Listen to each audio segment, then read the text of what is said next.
Hello साथीहरू, welcome छ मेरो मिनी ब्लग युट्युब ब्लगमा।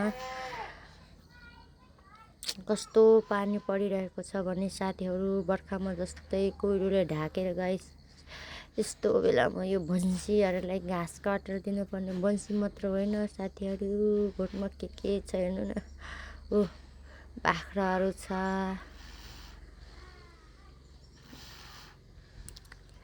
यस्तो पानी परेकोमा सबै हिलो छ, च्यापच्याप भइरहेको छ पानीले गर्दा। यो चाहिँ बहिनी साथीहरू, बहिनी। यो फेरि यता छ गोरु भैँसी गाई। यिनीहरूलाई घाँस काटेर दिनु पर्यो, घाँस काट्दैछौँ।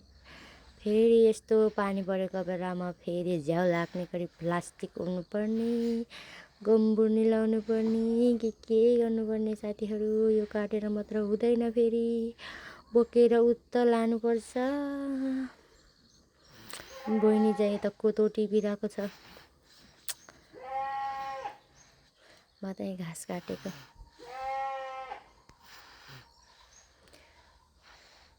फेरि पानी पनि कति परेको।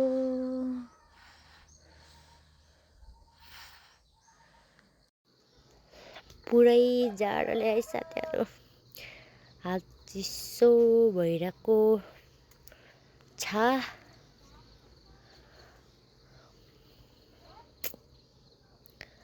घाँस पनि धेरै थोरै काट्नुपर्ने होइन, कति धेरै काट्नुपर्छ। एकजनाले मात्र पुग्दैन।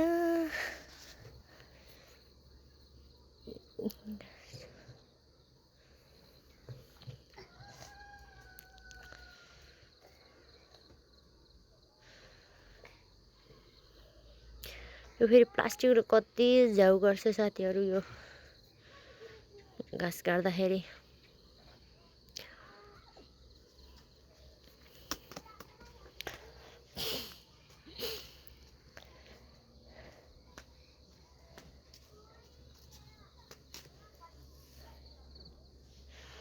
हात पुरै गल्छ गाइस।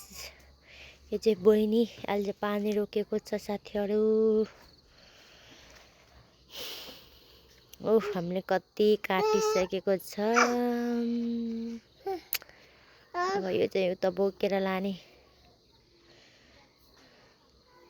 ऊ चाहिँ मम्मी यतै त, अब बोकेर लानुपर्छ। बहिनी र म चाहिँ बोकेर लाने। अब बोकेर गाई भैँसी बाख्रा सबै ल्याइदिन जाने।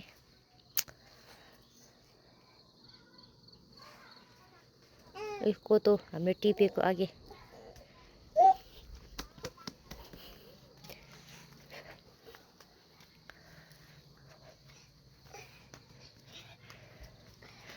भैँसीहरू खाँदैछ अघि नै ओसारेर दिएको।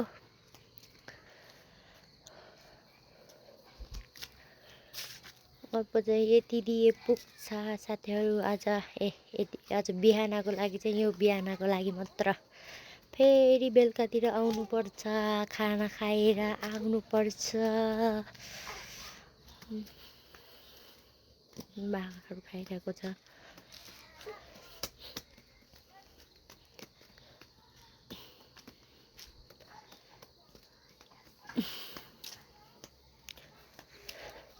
हिलो च्याप भएको छ। फाइनली अब चाहिँ घर जाने बेला भयो।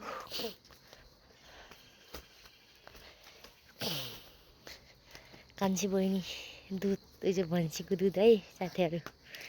अब बाई बाई, जाने बेला भयो, टाटा।